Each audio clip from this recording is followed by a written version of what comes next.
तेजस्वी जी क्या कहेंगे जिस तरीके से इलेक्ट्रॉनिक रिवीजन को लेकर आप लोग सवाल उठा रहे हैं, क्या दिक्कतें क्या आ रही है आपको? देखिए, कई 2 बार ये हमने प्रेस कॉन्फ्रेंस किया है इस मुद्दे को लेकर के, और तब से ही हम लोग इलेक्शन जब से नोटिफिकेशन हुआ है उसके 2 दिन बाद से ही हम लोग लगातार इलेक्शन कमीशन से समय मांग रहे हैं कि हमारा जो गठबंधन है, हमारा एक डेलीगेशन जो है आपसे मिलना चाहता है। दुख की बात है, जिस राज्य में चुनाव है बिहार, वहाँ की पॉलिटिकल पार्टीज जो है, अगर ऑपोजिशन अगर इलेक्शन कमीशन से मिलना चाहता है, जो शंकाएं हैं क्लैरिटी के लिए, लेकिन इलेक्शन कमीशन जो है मीटिंग का समय नहीं दे रही है। ये अद्भुत है, ऐसा हमने पहले भी नहीं देखा। अब तो लग रहा है कि लोकतंत्र इन लोगों ने एकदम खत्म करने पे तुले हुए हैं। संविधान की धज्जियां उड़ाने पे इलेक्शन कमीशन जो है उतारू हो चुकी है। आप देखिए, लगातार फोन पे बात हुई तो बोला गया कि नहीं फोन पे नहीं, राष्ट्र अध्यक्ष जी को बोलिए कि चिट्ठी लिखेंगे तब हम अलाउ करेंगे। राष्ट्र अध्यक्ष जी ने चिट्ठी लिखा, फिर उसके बाद जो है मेल किया गया, बोलते नहीं मेल करवाइए, मेल भी किया गया। फिर बोला गया नहीं उस आईडी से नहीं, जो उनका पार्टी का आईडी है उससे करवाइए। सारे ही मेल आईडी से हमने मेल भी करा दिया, और ये चिट्ठी है लालू जी ने खुद जो है ये चिट्ठी आज फिर लिखा है इलेक्शन कमीशन को, और अब इलेक्शन कमीशन अभी तक जो है मेल का रिप्लाई तक नहीं आया है। आप समझ सकते हैं, मेल का रिप्लाई नहीं आया। और एक लौता राज्य है जहां बिहार में चुनाव होने जा रहा है, और हमारी कुछ शंकाएं हैं, कंफ्यूजन पैदा हो रहे हैं वोटर्स के मन में, और हम पॉलिटिकल पार्टी से आप मिलना नहीं चाह रहे। और अब सुनने में आ रहा है कि नहीं, इलेक्शन कमीशन कह रहा है कि नहीं, एक पॉलिटिकल पार्टी, सब अलायंस के लोग डेलीगेशन नहीं आएंगे, हम अलग अलग इंडिविजुअल पॉलिटिकल पार्टी से बात करेंगे। क्यों भाई, अलग अलग क्या मायने हैं? अगर हमारा डेलीगेशन है, हमारा अलायंस है, अगर हम एक साथ अपनी बात को रखना चाहते हैं, आप गरीबों का वोट काट रहे हैं, यानी आपके पास कोई जवाब नहीं है, आपकी चोरी जो है वो पकड़ी गई है। अब इलेक्शन कमीशन लगता है कि मोदी जी का कमीशन हो गया है, बीजेपी का कमीशन हो गया, और बीजेपी इस मामले में चुप है, नीतीश जी इस मामले में चुप है। ये लोग वोटर लिस्ट से डरे हुए हैं, चुनाव हार रहे हैं, तो इलेक्शन कमीशन जो है इनको पीछे से जो है मदद कर रहा है। और ये जब हार रहे हैं, पहले वोटर लिस्ट से गरीबों का नाम कटवाओ, वोटर लिस्ट से कटेगा तो पेंशन खा जाएंगे मोदी जी और नीतीश जी, उसके बाद राशन खा जाएंगे गरीबों का, कुछ नहीं मिलेगा। छोट वोट का राज मतलब छोट का राज। ये लोकतंत्र संविधान में गरीबों को अधिकार दिया है वोट का, आप उससे भी आप जो है वंचित करना चाहते हैं।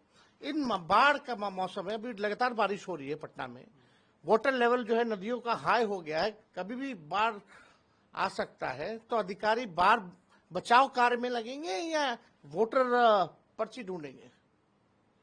हमारी कुछ शंकाएं आप दूर कीजिए, सेटिस्फाई कीजिए आपकी शंकाएं। लेकिन आप देखिए, आज तक ऐसा नहीं हुआ कि भाई इलेक्शन कमीशन जो है समय नहीं दे रहा।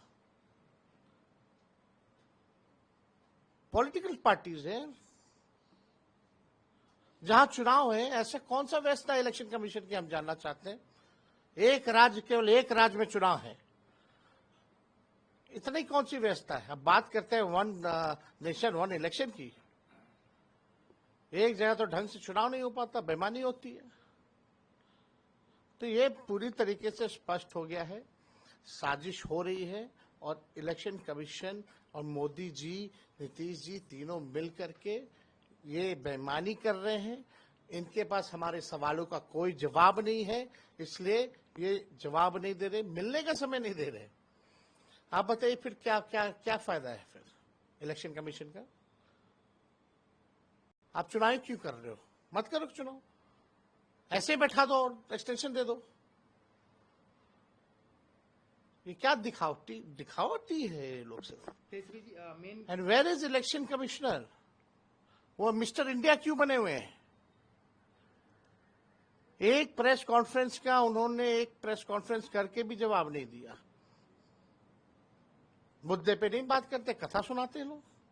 तो हम लोग तो जो देख रहे हैं कि क्या हो रहा है, अब हमको लगता है कि ये लोग जो है प्रेसिडेंट रूल जो है वो लागू करवाएंगे। देखिएगा आने वाले समय में ये बड़ा साजिश होने जा रहा है। बिहार में मोदी जी जो है प्रेसिडेंट रूल लगवा करके, राष्ट्रपति शासन लगवा करके सारा कमान अपने हाथ में लेने वाले हैं।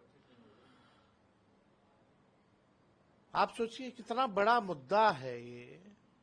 गरीबों का अधिकार छीना जा रहा, वोट का अधिकार छीना जा रहा है, और इलेक्शन कमीशन मिल नहीं रही है पॉलिटिकल पार्टी से। हम पूछना चाहेंगे भाई और क्या करें? मिलने का नहीं समय दीजिएगा तो क्या करें? कहां है जस्टिस? ये तो अन्याय हो रहा है।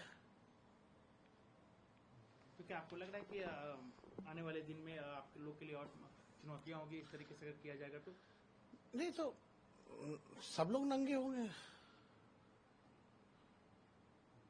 आप सोचिए आखिर क्यों नहीं मिलना चाह रही है भाई इलेक्शन कमीशन? एक सिस्टम है, एक ढांचा है, एक स्ट्रक्चर है। इंडिपेंडेंट बॉडी सिर्फ अब कहने के लिए हुआ है, बाकी सारा बीजेपी का गुणगान गाते हैं ये लोग। आरएसएस और बीजेपी के ऑफिस में कार्यक्रम बनता है इलेक्शन का, वोटर लिस्ट वहां तैयार होता है, और बस शेड्यूल भी वहीं तैयार होता है, और बस इलेक्शन कमीशन घोषणा करने के लिए और कुछ करने के लिए नहीं है।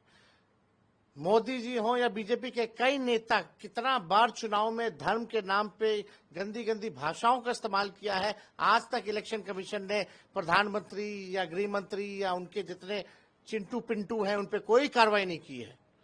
ऑन रिकॉर्ड में कह रहा हूं। चाहे कर्नाटका में बजरंग बली के नाम को लेकर के किस प्रकार से नफरत फैलाने की बात प्रधानमंत्री कह रहे थे, यहां मंगलसूत्र छीनने की बात कर रहे थे प्रधानमंत्री, कहीं भी कार्रवाई इलेक्शन कमीशन ने नहीं किया। चुनाव के दिन, वोटिंग के दिन प्रधानमंत्री रोड शो करते हैं, प्रचार करते हैं, कोई कार्रवाई नहीं की जाती है। Election commission has become a puppet. ये करारा जवाब मिलेगा। ये लोकतंत्र की जननी है बिहार, और लोकतंत्र की जननी से लोकतंत्र को खत्म करना चाहते हो, ये बिहार और बिहारी बर्दाश्त नहीं करेगा। तो आप आगे क्या करेंगे? कि आप इतने कह रहे हैं कि आप प्रेस कॉन्फ्रेंस कर रहे हैं, ईमेल भेज रहे हैं, लेकिन रिप्लाई नहीं। अगर नहीं मिलना तो स्पष्ट मना करे, इलेक्शन कमीशन नहीं मिलना है, नौटंकी ना करे। एक अंतिम सवाल, आज राजनाथ सिंह भी आए हैं जहां आप कार्यक्रम कर रहे थे, कह रहे थे कि हम लोग फिर जो है तीसरी बार नीतीश जी के साथ सरकार बनाने जा रहे हैं, नीतीश जी के गुणगान कर रहे थे, कैसे देखते हैं? देखिए, भाजपा सबसे बड़ी पार्टी, इनके पास कोई चेहरा नहीं है, और अमित शाह जी ने स्पष्ट कर दिया कि चुनाव तक ही जो है इनको रखेंगे, या चुनाव के बाद जो है वो हो जाएगा। अब जदयू थोड़ी रहेगी, अब तो भाजपा का प्रकोष्ठ हो गया जदयू।